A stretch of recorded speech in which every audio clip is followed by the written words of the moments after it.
دینداروں، سب سے پیشتر ہمارے آقا نامدار امام زمان مالک دو جہان نور خدا بن برحق نور مولانا شاہ کریم الحسینی حاضر امام کی مبارک نام پہ صلوات پڑھیے۔ اللہم صلی علی محمد و آل محمد۔ دینداروں، آپ کو یاد ہوگا گزشتہ نومبر میں مولانا حاضر امام شاہ کریم الحسینی صلوات اللہ علیہ نے اپنے دورہ پاکستان کے موقع پر جماعت کو خاص طور پر یہ ہدایت فرمائی تھی کہ جہاں تک مذہبی معاملات کا تعلق ہے تو مولانا نے فرمایا ہم چاہتے ہیں کہ آپ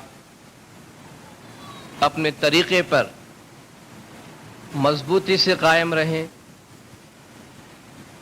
اور اگر کوئی آپ کو ورغلانے کی کوشش کرے کسی بھی وجہ سے کوئی آپ کو ورغلانے کی کوشش کرے، آپ کی غلط رہنمائی کرنے کی کوشش کرے، تو آپ ان کی باتوں میں مت آئیے، اپنے مذہب پر پابندی سے عمل کریں اور اپنے مذہب کو اچھی طرح سے سمجھیں۔ امام زمان نے ان ہدایات کے ساتھ ساتھ تقریباً ہر مقامات پر اپنی دعا میں یہ دعا بھی ضرور فرمائی کہ ہم صراط مستقیم پر قائم رہیں اور اپنے مذہب پر پابندی سے عمل کرتے رہیں۔ امام زمان کی یہ ہدایت بہت ہی اہم ہے، پر حکمت ہے اور بروقت ہے۔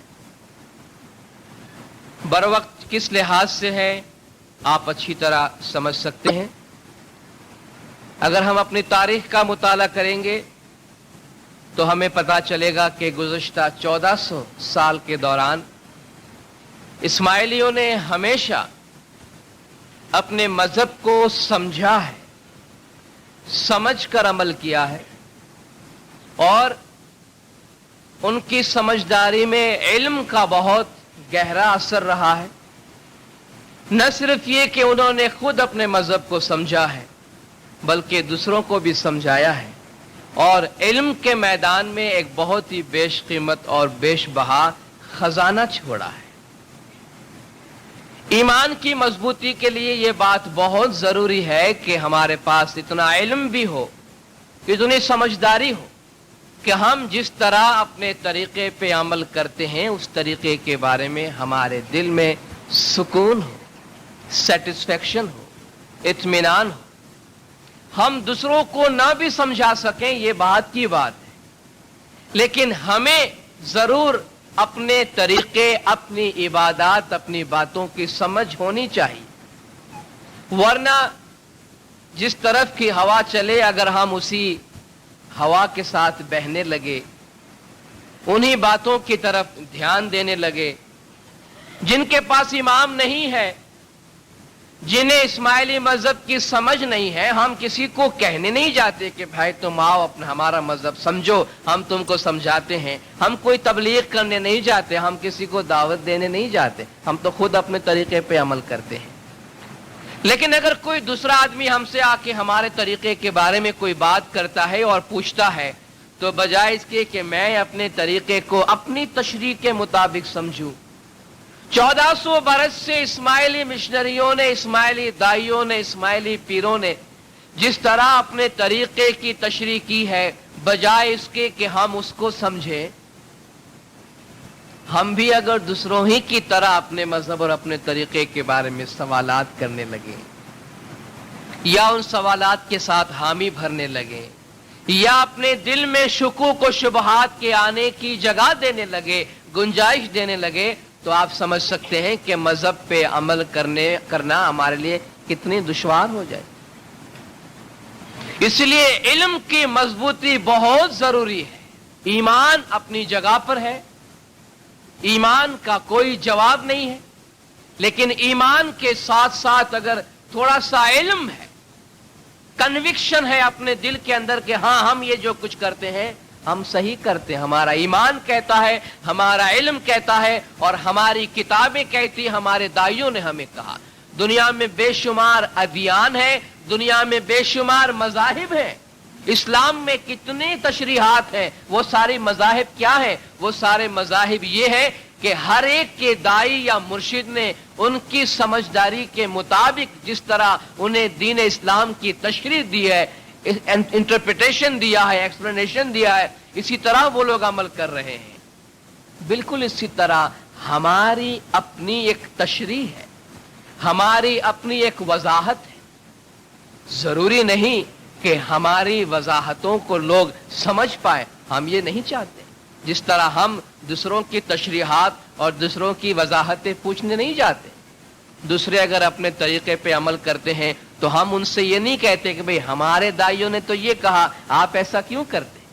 جب ہم کسی سے کچھ نہیں کہتے، اسی طرح ہم یہ توقع بھی نہیں رکھتے کہ ہمیں کوئی آ کر یہ کہے کہ ان کے دائیوں نے یہ تشریح کی ہے، ہمارے دائیوں نے مختلف تشریح کیوں کی ہے۔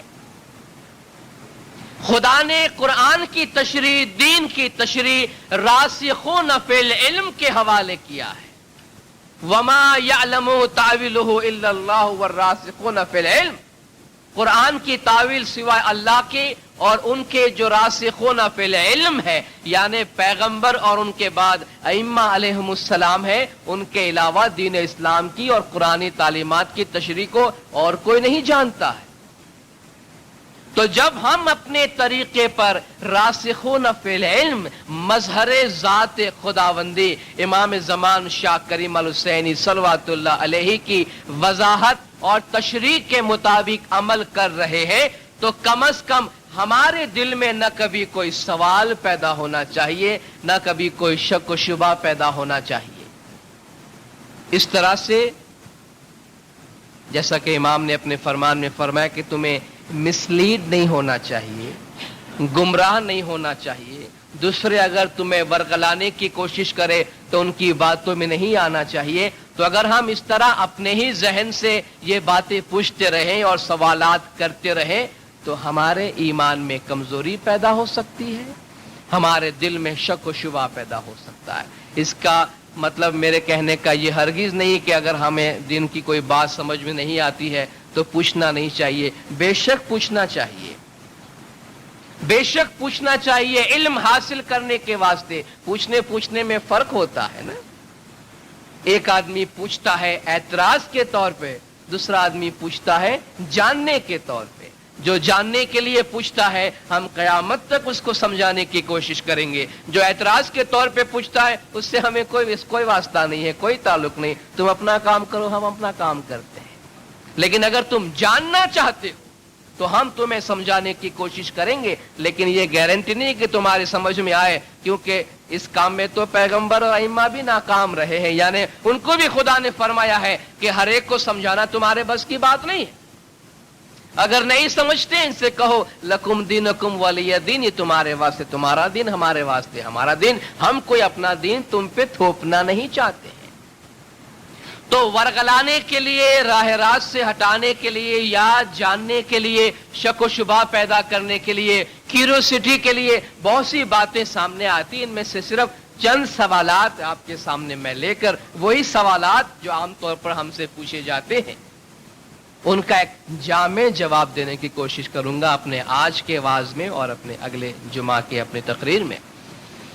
جو سوالات ہم سے پوچھے جاتے ہیں، اگر ہمارے پاس ان کا جامع جواب ہو، اور جامع جواب ہی ہونا چاہیے، کیونکہ ہر ایک سوال کا الگ الگ جواب نہیں دیا جا سکتا۔ اگر ایک درخت ہے، اس کے پھل، پھول اور پتوں کے بارے میں سینکڑوں سوالات کریں گے، ایک ہی جواب اگر دے دیا جائے کہ یہ درخت کون سا ہے، تو آپ کے تمام سوالات ان درخت کے جواب کے ساتھ ساتھ حل ہو جاتے ہیں۔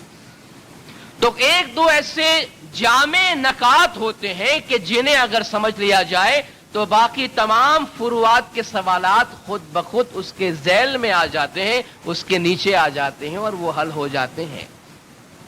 ہم سے یہ سوال کیا جاتا ہے کہ بھئی آپ اللہ کو چھوڑ کر حاضر امام سے دعائیں کیوں مانگتے ہیں؟ اللہ کو چھوڑ کر حاضر امام کے سامنے اپنا سر کیوں جھکاتے ہیں؟ امام سے گناہوں کی معافی طلب کرتے ہیں تو امام کو آپ کے گناہوں کے معاف کرنے کا کیا اختیار ہے؟ کتنا اختیار ہے؟ امام کس طرح کسی کے گناہ معاف کر سکتا ہے؟ اور جو جامع جواب میں دینا چاہتا ہوں اور جس علم کی طرف میں اشارہ کر رہا تھا وہ یہ کہ اگر ہمیں امامت کی صحیح سمجھ نہیں ہے تو ہم ان مسائل کا حل کبھی نہیں لا سکیں گے، اور اگر ہمارے پاس امامت کا صحیح کنسپٹ ہے تو ہمارے لیے کوئی سوال نہیں ہے۔ یہ اور بات ہے کہ لوگ اس کو سمجھے یا نہ سمجھے، میں نے پہلے ہی کہا کہ جس طرح ہماری اپنی تشریح ہے اس پہ ہم عمل کرتے ہیں، ہم کسی سے اپنی تشریح کرائے پہ یا عاریتاً لینے نہیں جاتے، ہماری اپنی وضاحت ہے، ہماری اپنی تشریح ہے، اپنی انڈرسٹینڈنگ ہے۔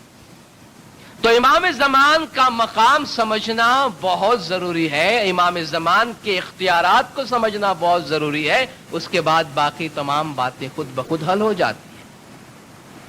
قرآن حکیم میں اللہ تبارک و تعالی اپنی ذات کے بارے میں فرماتا ہے کہ سبحانہ و تعالی عما یقولون علوا کبیرا، یہ لوگ اللہ کے بارے میں جو کچھ بھی بیان کرتے ہیں اس سے اللہ بہت بلند اور بالا تر ہے۔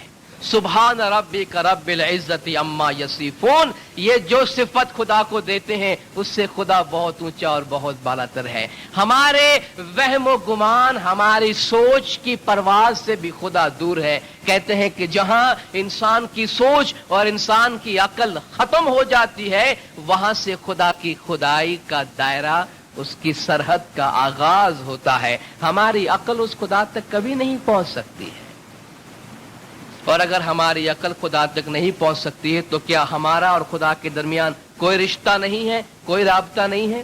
ایسا بھی تو نہیں ہے، ایسا بھی نہیں ہے۔ ہمارا اور خدا کے درمیان بہت ہی قریبی رشتہ ہے، بہت ہی قریبی رابطہ ہے، اور وہ رابطہ کس طرح ہے؟ وہ رابطہ خدا کے مظہر کے ذریعہ ہے کہ جس کو سمجھنا ضروری ہے۔ مظہر کیا ہے؟ وہ مقام جہاں سے خدا کا نور ظاہر ہوتا ہے۔ جب میں نے نور کا نام لیا تو یہ کنسپٹ سامنے آتا ہے کہ اللہ تبارک و تعالی قرآن شریف میں اپنے آپ کو نور کے طور پہ پیش کرتا ہے۔ اللہ نور السماوات والارض، اللہ تعالی آسمانوں اور زمین کی روشنی ہے، آسمانوں اور زمین کا نور ہے۔ ظاہر ہے کہ جب اللہ نور ہے، زمین کا بھی نور ہے، تو زمین پہ اللہ کا نور ہونا چاہیے، کیونکہ خدا اپنے آپ کو اس نور کے ساتھ ظاہر بھی کہتا ہے۔ هو الاول والآخر والظاہر والباطن وهو بكل شيء علیم، وہ خدا اول ہے، وہ آخر ہے، وہ ظاہر ہے، وہ باطن ہے۔ اول، آخر اور باطن کا تذکرہ ابھی ہم نہیں کرتے ہیں، ظاہر کی بات کرتے ہیں۔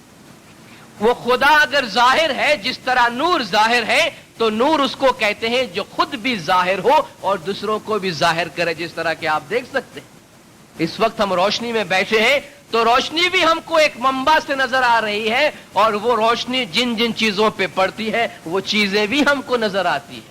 تو گویا زمین پہ خدا کا نور اگر ہے تو وہ بھی ظاہر ہونا چاہیے، اور اس کی روشنی میں باقی ساری چیزیں ظاہر ہونی چاہیے۔ آپ بتائیں خدا کا نور اگر زمین پہ ظاہر ہو تو کہاں ہو؟ جس چیز کا جو مقام ہوتا ہے وہ چیز وہی ظاہر ہوتی ہے جو اس کے شایع نشان ہو۔ آپ کے گھر میں جیسا مہمان آئے گا آپ اس کو ویسی ٹریٹمنٹ دیتے ہیں۔ امام زمان شاہ کریم الحسینی صلوات اللہ علیہ جب ہمارے درمیان تشریف لاتے ہیں، ہمارے دین و دنیا کے مالک ہے، ہمارے ارواح اجسام کے مالک ہے، تو زمین کی جو بہترین چیز ہے ہم اپنے روحانی بادشاہ کو پیش کرتے ہیں۔ کیوں؟ کہ وہ ان کے شایع نشان ہے۔ تو خدا جب زمین پہ اپنے آپ کو ظاہر کرے گا تو کسی اسفل مخلوق میں ظاہر کرے گا یا احسن مخلوق میں ظاہر کرے گا؟ مخلوقات میں جو ادنا ہے اس میں خدا ظاہر ہوگا یا مخلوقات میں جو اعلیٰ ہے اس میں خدا ظاہر ہوگا؟ ظاہر ہے جو اعلیٰ ہے اس میں خدا ظاہر ہوگا۔ تو مخلوقات میں اعلیٰ کون ہے؟ انسان ہے۔ کیا سارے کے سارے انسان اعلیٰ ہیں یا انسانوں میں سے کوئی بڑا کوئی چھوٹا ہے؟ انسانوں میں بھی انسان ناقص ہے ہم سب، اور انسان کامل ہے پیغمبر اور امام۔ خدا کو کہاں ظاہر ہونا وہ ہم بتائیں گے یا خدا خود اس کا انتخاب کرے گا؟ وہ بادشاہ ہے، وہ ہماری مرضی پہ نہیں چلتا، اپنی مرضی پہ چلتا ہے۔ اس لیے اس نے فرمایا کہ میں نے سلیکٹ کر لیا ہے، میں نے استعفا کر لیا ہے کہ مجھے کہاں ظاہر ہونا۔ ان اللہ اصطفیٰ آدم ونوحا وآل ابراہیم وآل عمران علی العالمین، خدا نے آدم کو، نوح کو، ابراہیم کی آل کو اور عمران کی آل کو تمام جہان میں سے مصطفیٰ کیا ہے، کیونکہ یہ ہستیاں، یہ خاندان ہے کہ جن کا مقام بلند ہے۔ اس لیے خدا نے جب حضرت آدم علیہ السلام کی تخلیق فرمائی تو ان کو خلیفہ کا نام دیا۔ انی جاعل فی الارض خلیفہ، میں زمین پر اپنا خلیفہ بنانے والا ہوں، اور وہ خلیفہ زمین پر خداوند تعالیٰ کے تمام اختیارات کے ساتھ آئے گا، کیونکہ اس میں خدا کا نور موجود ہے۔ خدا کے نور کے مظہر ہونے کا مقصد کیا ہے اگر اس کے پاس کوئی اختیارات نہیں؟ کیوں خدا نے فرمایا فَإِذَا سَوَّيْتُهُ وَنَفَخْتُ فِيهِ مِن رُوحِي فَقَعُوا لَهُ سَاجِدِينَ، جب میں اس کو بنا لوں اور اس میں اپنی روح ڈال دوں تو تم اس کے آگے سجدہ کرتے ہوئے گر جانا۔ یہ ان فرشتوں کو حکم ہے جنہوں نے ابھی تک خدا کے علاوہ کسی کے سامنے شاید سجدہ نہیں کیا تھا، اس لیے انہیں پریشانی ہوئی نا کہ یہ کیا کہا گیا ہم سے، لیکن کیوں کہا گیا؟ اور اس میں شرط آپ دیکھیں، فَإِذَا سَوَّيْتُهُ، جب میں اس کو بنا لوں، وَنَفَخْتُ فِيهِ مِن رُوحِي، اپنی روح اس میں ڈال دوں، پھر تم اس کو سجدہ کر سکتے ہو۔ پھر اس کو سجدہ کرنا ویسا ہی ہے جیسا مجھے سجدہ کرنا ہے، کیونکہ تم میرے نور کو اور میرے روح کو سجدہ کرو گے۔ اور یہ ایک روح یا ایک نور جو خدا کا ہے، اس میں خداوند تعالیٰ کی تمام خدائی آدم کے اندر موجود آ گئی۔ اسی لیے فرشتوں سے یہ کہا کہ اس کے اختیارات کو تم تسلیم کرو۔ آج بھی جو ہم سجدہ کرتے ہیں، سر جھکاتے ہیں، اس کا مراد کیا ہے، مقصد کیا ہے؟ کیا سر کو جھکانا بجائے خود کوئی بات ہے؟ نہیں، اس میں تابعداری کا قول دینا ہے، فرمان برداری کا قول دینا ہے کہ ہمارو مستق تمہارے ہاتھ جانا کو تاتیا ہے۔ ہم جب سر جھکاتے ہیں تو یہ کہتے ہیں خدایا اپنے آپ کو تیرے حوالے کیا، تو جو کہے گا وہ میں کروں گا۔ تو لفظ خلیفہ جو قرآن میں استعمال ہوا ہے، اس کے اندر ان تمام سوالات کے جوابات موجود ہیں کہ خدا کا خلیفہ زمین پر اپنے تمام اختیارات کے ساتھ آتا ہے، اس لیے انہیں خدا کا مظہر کہا گیا ہے۔ اور قرآن حکیم میں کتنی ایسی آیات ہیں کہ جن سے خدا اپنے مظہر کے کام کو اپنا کام قرار دیتا ہے۔ دعا میں ہم پڑھتے ہیں ان الذین یبایعونک انما یبایعون اللہ ید اللہ فوق ایدیہم، اے محمد جو آپ کی بیعت کرتے ہیں وہ اللہ کی بیعت کرتے ہیں، اللہ کا ہاتھ ان کے ہاتھوں پر ہے۔ جنگ بدر میں حضور نے اپنے ہاتھ میں کنکریاں مٹھی میں اٹھا کر دشمنوں کی طرف پھینکی تو خدا فرماتا ہے تو نے نہیں پھینکی، ما رمیت اذ رمیت، جب تو نے پھینکی، ولکن اللہ رما، لیکن اللہ نے پھینکی۔ جب دشمنوں کو تو نے قتل کیا، تو نے نہیں کیا، اللہ نے کیا تھا۔ ہم کہتے ہیں اہدنا الصراط المستقیم، خدایا ہمیں سیدھے راہ کی ہدایت کر۔ خدا جواب دیتا ہے انک لتہدی الی صراط مستقیم، اے محمد تو صراط مستقیم کی طرف ہدایت کرنے والا ہے۔ ہم کہتے ہیں رحمان اور رحیم، وہاں حضور کے واسطے رحیم کا لفظ استعمال ہوا ہے، رحمت للعالمین کا لفظ استعمال ہوا ہے۔ اور حضور فرماتے ہیں من رعانی، یہ تو ایسی حدیث ہے کہ شیعہ، سنی، صوفی سب اس کو مانتے ہیں، وہاں کسی کو شرک کا خیال نہیں آتا کہ من رعانی فقد رع اللہ، جس نے مجھے دیکھ لیا اس نے اللہ کو دیکھ لیا۔ من یطیع الرسول فقد اطاع اللہ، جو رسول کی پیروی کرتا ہے وہ اللہ کی پیروی کرتا ہے۔ اور خدا قرآن میں فرماتا ہے کہ کل من علیہا فان ویبقى وجہ ربک ذو الجلال والاکرام، ہر چیز فنا ہو جانے والی ہے، صرف اللہ کا چہرہ باقی رہے گا۔ اور امیر المومنین مشکل کشا مولا مرتضی علی صلوات اللہ علیہ نے فرمایا کہ انا وجہ اللہ فی السماوات والارض، آسمانوں اور زمین پر میں اللہ کا چہرہ ہوں۔ وہ جو اتھارٹی کی بات تھی، اختیارات کی بات تھی جو آدم کے حوالے تھی، وہی اختیارات حضور کے حوالے ہیں، اور اسی معنی میں قرآن میں حضور کو مولا کہا گیا ہے، اور یہ مولا اللہ کو بھی کہا گیا ہے، محمد کو بھی کہا گیا ہے، علی کو بھی کہا گیا ہے، جس میں کوئی فرق نہیں۔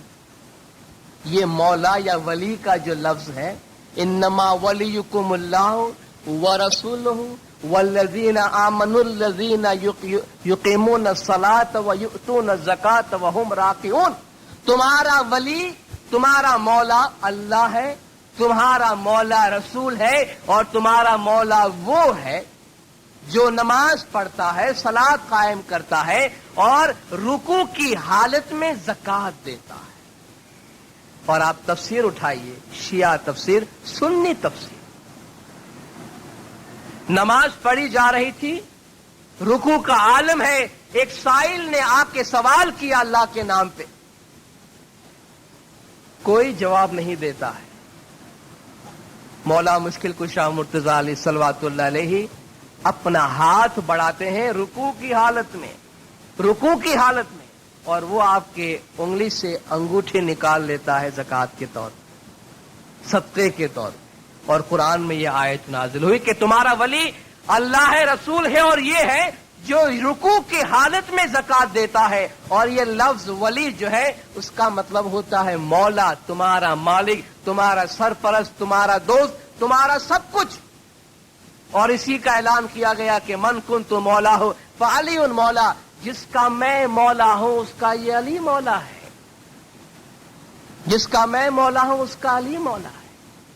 تو خدا نے اپنا نور ڈال کر پیغمبر اور امام کے اندر ان کو زمین پر اپنے تمام اختیارات اور اپنی تمام اتھارٹی کا مظہر قرار دیا ہے۔ ہاں، اگر ہم یہ کہتے ہیں، کسی اسماعیلی نے کبھی یہ کہا ہے کہ جس خدا کا ہم ذکر کرتے ہیں اس سے ہمارا کوئی تعلق نہیں، وہ ہوگا کہیں، ہم نے ایک دوسرا خدا بنایا ہوا ہے اس سے ہم مانگتے ہیں، ہم نے یہ تو کبھی نہیں کہا۔ کیا ہے یہ؟ اگر کوئی کہتا ہے تو آپ شرک کہہ سکتے ہیں۔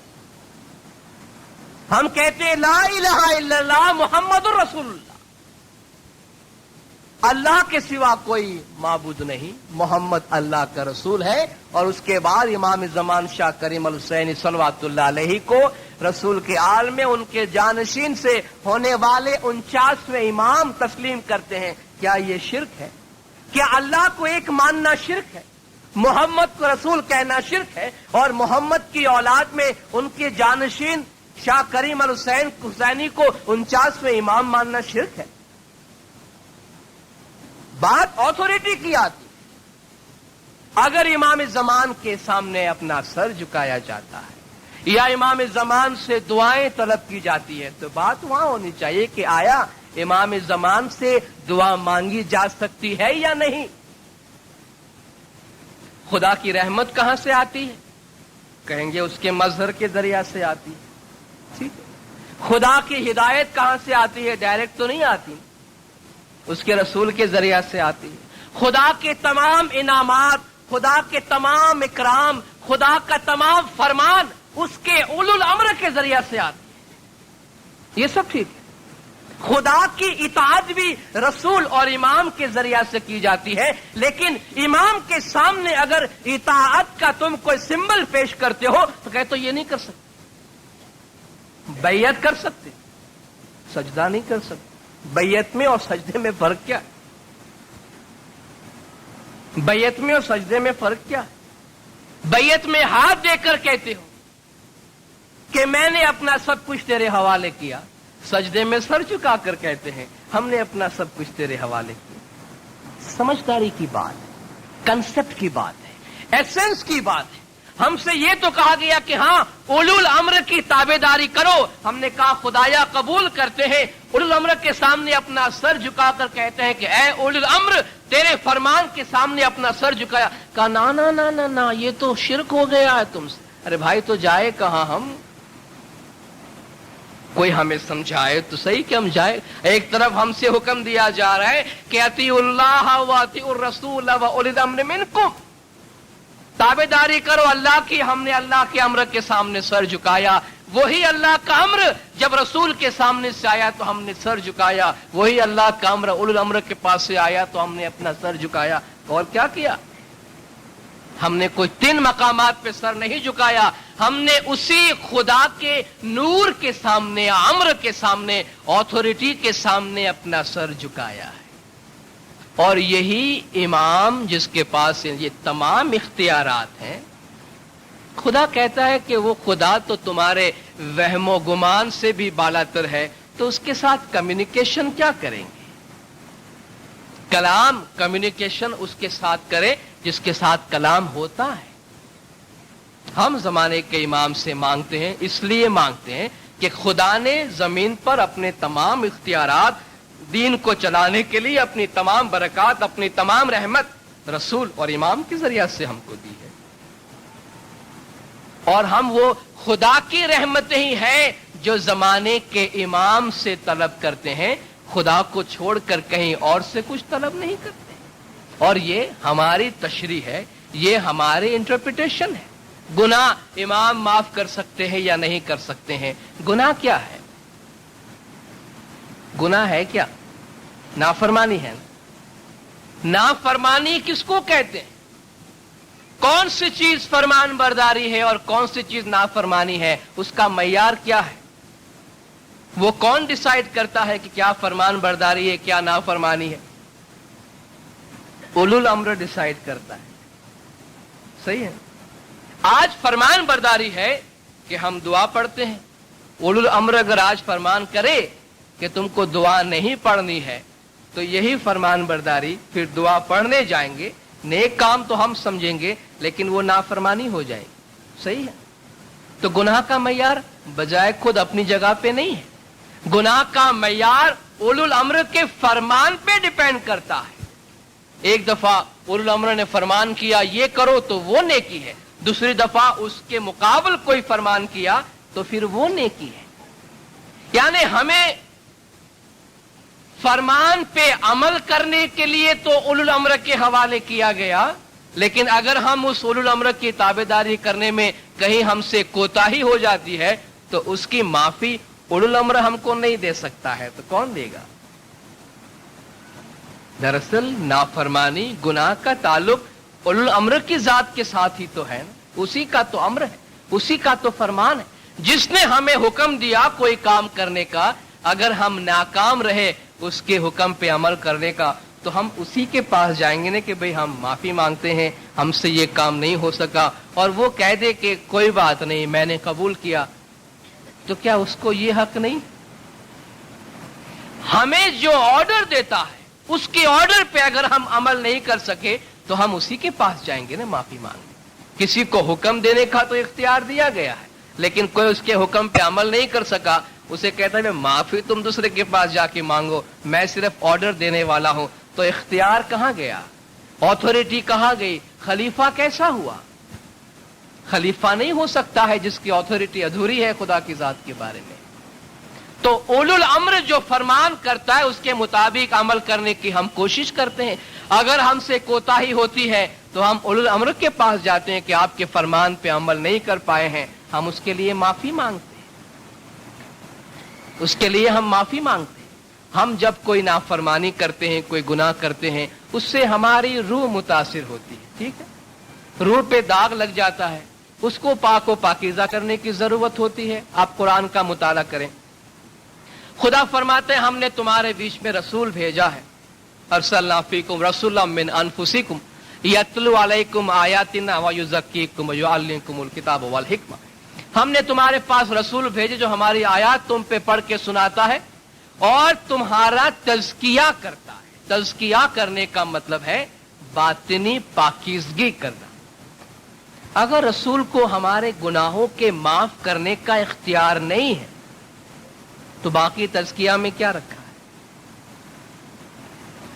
رسول ہمارے باطن کو پاک کرنے کے لیے آیا ہے، باطنی پاکیزگی گناہوں کو دھوئے بغیر کیسے ہو سکتا ہے؟ اگر وہ ہمارے گناہوں کو معاف نہ کر سکے، اور گناہوں کو معاف وہ کر سکتا ہے جو خود پاک اور پوتر ہے۔ اسی اعتبار سے پیغمبروں کو اور اماموں کو معصوم عن الخطا کہتے ہیں،